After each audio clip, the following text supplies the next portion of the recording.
শুভ সন্ধ্যা বন্ধুরা। আজ হলো 23 আগস্ট, 5 ভাদ্র, রবিবার। আজকের সন্ধ্যার বিশেষ বিশেষ খবরগুলি হলো: রাজ্যে জনগণনার গণনাকারী কর্মকর্তাকে হত্যার চেষ্টা, গণনার কাজে নিযুক্ত শিক্ষককে ধারালো অস্ত্র দিয়ে হামলার চেষ্টার ঘটনায় তীব্র চাঞ্চল্য। আজ শিলচর আউলিয়া বাজারে দাঁড়িয়ে থাকা বুলেটে হঠাৎ ভয়ঙ্কর আগুন, ক্ষতিগ্রস্ত সুইফট ডিজায়ারও। বিদেশ যাত্রায় নতুন নিয়ম, 1 সেপ্টেম্বর থেকে বন্ধ হচ্ছে বোর্ডিং পাসে ইমিগ্রেশনে সিল দেওয়ার প্রথা। পুজোর মাস থেকে এসবিআই এ নতুন নিয়ম, স্টেট ব্যাংক অব ইন্ডিয়াতে নতুন চার্জ, ঘন ঘন টাকা তুললে দিতে হবে অতিরিক্ত চার্জ। লামডিং বদরপুর পাহাড় লাইনে ফের ট্রেন পরিষেবায় পরিবর্তন, নিউ হারাঙ্গাজাওয়ে মেরামতির কাজ ঘিরে উদ্বেগ।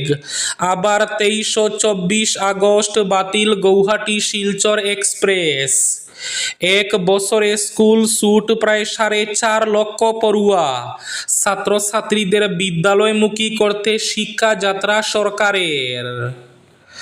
আবার পর্যটকবাহী অসমের গাড়ি প্রবেশে নিষেধাজ্ঞা, ধর্মঘট বহাল রাখল খাসি মেঘালয় ট্যুরিস্ট ট্যাক্সি অ্যাসোসিয়েশন। শান্ত হয়নি অসম মেঘালয়ের পরিস্থিতি, বিস্তারিত থাকবে প্রতিবেদনে। গোয়ালের ভেতর মাটিতে বসে ক্লাস, রাজস্থানে সিজেপির পরিদর্শনের পর গোয়ালগড় থেকে সরল বিদ্যালয়। 611 সরকারি স্কুলের ভবন নেই, বলছে সরকারি তথ্য। কাটিগড়াবাসীর জন্য সুখবর, কাটিগড়া চৌরঙ্গি বাজার এলাকায় স্থাপন হচ্ছে স্টেট ব্যাংকের শাখা। ব্যাংকের জন্য গড় ভাড়া চেয়ে ইতিমধ্যে বিজ্ঞপ্তি জারি করেছে সংশ্লিষ্ট কর্তৃপক্ষ। এবং শেষ খবরটি, চিনির মূল্য বৃদ্ধিতে বিপাকে পড়েছেন মিষ্টি ব্যবসায়ীরা। তাহলে বিস্তারিত খবরে যাওয়ার আগে অবশ্যই ভিডিওটিতে একটি লাইক করে চ্যানেলটি সাবস্ক্রাইব করে পাশের বেল আইকনটি বাজিয়ে রাখবেন এবং ফেসবুক পেজটি ফলো করে ভিডিওটি অবশ্যই শেয়ার করবেন, যাতে সঠিক তথ্যগুলো সবার কাছে পৌঁছাতে পারে। এবার শুনুন আজকের খবরগুলির বিস্তারিত। প্রথম খবর, বিদেশ যাত্রায় নতুন নিয়ম, 1 সেপ্টেম্বর থেকে বন্ধ হচ্ছে বোর্ডিং পাসে ইমিগ্রেশনে সিল দেওয়ার প্রথা। 1 সেপ্টেম্বর থেকে ভারতের বিমানবন্দর দিয়ে বিদেশে যাত্রা করা আন্তর্জাতিক যাত্রীদের আর ইমিগ্রেশন কাউন্টারে বোর্ডিং পাসে সিল করাতে হবে না। কেন্দ্রীয় স্বরাষ্ট্র মন্ত্রকের অধীন ব্যুরো অব ইমিগ্রেশন দেশের সমস্ত আন্তর্জাতিক বিমানবন্দরে এই নিয়ম তুলে দেওয়ার সিদ্ধান্ত নিয়েছে বলে জানিয়েছেন আধিকারিকরা। নতুন নিয়ম কার্যকর হলে বিদেশ যাত্রীরা ইমিগ্রেশন ক্লিয়ারেন্সের সময় স্মার্টফোনে থাকা বোর্ডিং পাস দেখাতে পারবেন। অর্থাৎ বোর্ডিং পাসে ইমিগ্রেশন কর্তৃপক্ষের ফিজিক্যাল সিল নেওয়ার বাধ্যতামূলক নিয়ম আর থাকবে না।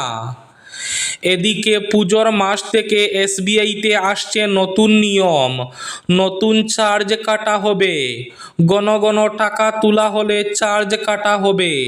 স্টেট ব্যাংক অফ ইন্ডিয়ার গ্রাহকদের জন্য এক নতুন নিয়ম, 1 অক্টোবর থেকে বেসিক সেভিংস ব্যাংক ডিপোজিট অ্যাকাউন্টের নিয়ম পরিবর্তন করতে চলেছে এসবিআই। নতুন নিয়ম অনুযায়ী 1 মাসে 4 বার বিনামূল্যে টাকা তোলার পর প্রতিবার অতিরিক্ত টাকা তোলার উপর 15 টাকা এবং তার সঙ্গে জিএসটি চার্জ যুক্ত হবে। স্টেট ব্যাংক অফ ইন্ডিয়ার বেসিক সেভিংস ব্যাংক ডিপোজিট অ্যাকাউন্টধারীরা প্রতি মাসে প্রথম 4টি নগদ বিনামূল্যে টাকা তুলতে পারবেন। এর পরবর্তীতে টাকা তোলার জন্য চার্জ প্রযোজ্য হবে। যেসব গ্রাহক ব্রাঞ্চ এটিএম থেকে ঘন ঘন টাকা তুলেন তাদের জন্য এই পরিবর্তন তাৎপর্যপূর্ণ হতে চলেছে। আজ শিলচর আউলিয়া বাজারে দাঁড়িয়ে থাকা বুলেটে হঠাৎ করে ভয়ঙ্কর আগুন, ক্ষতিগ্রস্ত সুইফট ডিজায়ারও। শিলচর শহরতলি আউলিয়া বাজার এলাকায় দাউ দাউ করে জ্বলল একটি বুলেট বাইক। আগুনে ক্ষতিগ্রস্ত হয়েছে পাশে থাকা 4 চাকার একটি বাহনও। ঘটনাটি ঘটেছে আজ রবিবার দুপুরে। জানা গেছে দাঁড়িয়ে থাকা একটি বুলেট বাইকে হঠাৎ আগুন লেগে যায়। মুহূর্তে আগুন ভয়ঙ্কর রূপ নেয়। বুলেটের ঠিক পাশে থাকা একটি সুইফট ডিজায়ার বাহনটি ব্যাপক ক্ষতি হয়েছে। তবে ঘটনার সময় দুই যানবাহনের কোনো চালকই ঘটনাস্থলে ছিলেন না। স্থানীয়দের অনুমান তারা পাশের একটি পরীক্ষা কেন্দ্রে পরীক্ষা দিতে গিয়েছিলেন। আগুন দেখতে পেয়ে স্থানীয়রা দ্রুত ঘটনাস্থলে ছুটে এসে আগুন নেভানোর চেষ্টা করেন। তবে আগুনের তীব্রতায় ততক্ষণে বুলেট ও সুইফট ডিজায়ারটি ব্যাপকভাবে ক্ষতিগ্রস্ত হয়। রাজ্যের বঙ্গাইগাঁওয়ে জনগণনার গণনাকারী কর্মকর্তাকে হত্যার চেষ্টা। গণনার কাজে নিযুক্ত শিক্ষককে ধারালো অস্ত্র দিয়ে হামলার চেষ্টা। আসামের বঙ্গাইগাঁও জেলায় বাড়ি বাড়ি গিয়ে গণনা করার সময় একজন গণনাকারী ধারালো অস্ত্রের এক কথিত হামলা থেকে অল্পের জন্য রক্ষা পেয়েছেন, যা মাঠ পর্যায়ের আদমশুমারির কাজে নিয়োজিত কর্মকর্তাদের নিরাপত্তা নিয়ে উদ্বেগ বাড়িয়েছে। উত্তর শালমারা পুলিশ ফাঁড়ির অন্তর্গত চৌতাকি গ্রামে এই ঘটনা ঘটেছে, যেখানে শিক্ষক ভাস্কর চন্দ্র দাস শ্রীজঙ্গম উন্নয়ন ব্লকের 253 নম্বর বাড়ি তালিকাভুক্তি ব্লকের অধীনে গণনার দায়িত্ব পালন করছিলেন। প্রাপ্ত তথ্য অনুযায়ী দাস গণনার জন্য একটি বাড়িতে গেলে বিপান্না দাস রফে বাপন নামে এক ব্যক্তি মাছ ধরার একটি ধারালো অস্ত্র দিয়ে তাকে আক্রমণ করার চেষ্টা করে বলে অভিযোগ উঠেছে। জানা গেছে কথিত হামলায় রাতে দাস ঘটনাস্থলে তার 2 চাকার যানবাহনটি ফেলে রেখে পাশের একটি বাড়িতে আশ্রয় নিয়েছিলেন। ঘটনাটি সম্পর্কে খবর পেয়ে শ্রীজঙ্গম রাজস্ব কর্মকর্তা নবাজ্যোতি দাস হস্তক্ষেপ করেন এবং পুলিশকে খবর দেন। এরপর উত্তর শালমারা পুলিশ ফাঁড়ি থেকে একটি দল ঘটনাস্থলে পৌঁছে গণনাকারীকে উদ্ধার করেন। এই ঘটনা নিয়ে তীব্র চাঞ্চল্যের সৃষ্টি হয়েছে। তদন্ত শুরু করেছে পুলিশ। শান্ত হয়নি অসম মেঘালয়ের পরিস্থিতি। মেঘালয়ে প্রবেশ করতে দেওয়া হচ্ছে না অসমের রেজিস্ট্রেশন করা ট্যাক্সিগুলিকে। অসমের পর্যটকবাহী গাড়ি প্রবেশে নিষেধাজ্ঞা। ধর্মঘট বহাল রাখল খাসি মেঘালয় ট্যুরিস্ট ট্যাক্সি অ্যাসোসিয়েশন। অসমের রেজিস্ট্রেশনযুক্ত পর্যটকবাহী গাড়ির বিরুদ্ধে নিজেদের ধর্মঘট এবং নিষেধাজ্ঞা বহাল রাখার সিদ্ধান্ত নিয়েছে খাসি মেঘালয় ট্যুরিস্ট ট্যাক্সি অ্যাসোসিয়েশন। সংগঠনের সিদ্ধান্ত অনুযায়ী অসমের নম্বরযুক্ত পর্যটকবাহী গাড়িকে মেঘালয়ে প্রবেশ করতে দেওয়া হবে না। পাশাপাশি মেঘালয়ের স্থানীয় পর্যটকবাহী গাড়িগুলোকেও অসম সীমান্তের কাছে জোরাবাট পর্যন্ত চলাচল সীমাবদ্ধ রাখার নির্দেশ দেওয়া হয়েছে। আজ রবিবার সকাল 8টা থেকে বর্নিহাটে চলমান প্রতিবাদ কর্মসূচিতে সব স্থানীয় পর্যটক গাড়ির চালক ও মালিককে যোগ দেওয়ার আহ্বান জানিয়েছে সংগঠনটি। ফলে আন্তঃরাজ্য পর্যটকবাহী গাড়ির চলাচল নিয়ে অসম ও মেঘালয়ের মধ্যে তৈরি হওয়া অচলাবস্থা আরও দীর্ঘায়িত হওয়ার আশঙ্কা দেখা দিয়েছে। গোয়ালের ভেতর মাটিতে বসে চলছিল ক্লাস। রাজস্থানে সিজেপির পরিদর্শনের পর গোয়ালগড় থেকে সরল বিদ্যালয়। 611 সরকারি স্কুলের ভবন নেই, বলছে সরকারি তথ্য। গোয়ালের ভেতর মাটিতে বসে 18 জন খুদে সামনে খোলা বই। রাজস্থানের জয়পুরে এভাবে চলছিল সরকারি প্রাথমিক স্কুল। ককরোচ জনতা পার্টির স্কুল ঠিক কর কর্মসূচিতে রাজস্থানের শিক্ষা ব্যবস্থার এই বেহাল ছবি প্রকাশ্যে চলে এসেছে।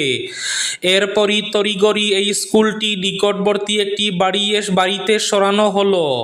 স্থানীয় বাসিন্দাদের সাহায্যে শনিবার সকাল থেকে ওই বাড়িতে পঠন পাঠন শুরু হয়েছে।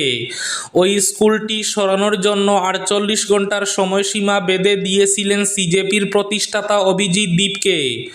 শুক্রবার সেখানে যাওয়ার পরে সিজেপি নেতা আশুতোষ রাঙ্কে এবং বাকি সদস্যদের উপর বিজেপি কর্মীরা আক্রমণ করে বলে অভিযোগ। এরই মধ্যে খুদ রাজস্থান সরকার বিধানসভায় জানালো কোনো ভবন ছাড়াই রাজ্যে চলছে 611টি সরকারি স্কুল। এর মধ্যে 10টি মেয়েদের। রাজধানী জয়পুরে 38টি স্কুলের ভবন নেই। এছাড়া 2047টি সরকারি স্কুলে নেই শৌচাগার। লামডিং বদরপুর পাহাড় লাইনে ফের ট্রেন পরিষেবায় পরিবর্তন, নিউ হারাঙ্গাজাওয়ে মেরামতির কাজ ঘিরে উদ্বেগ। আবার 23 ও 24 আগস্ট বাতিল গৌহাটি শিলচর এক্সপ্রেস ট্রেন। লামডিং বদরপুর পাহাড় লাইনে রেলপথের জটিলতা এখনও কাটেনি। নিউ হারাঙ্গাজাও স্টেশনের কাছে বসে যাওয়া রেলপথের 1 ও 2 নম্বর লাইনে পুনরুদ্ধারের কাজ চললেও নতুন করে উদ্বেগ তৈরি হয়েছে ভূগর্ভ থেকে জল বেরোনোকে নিয়ে।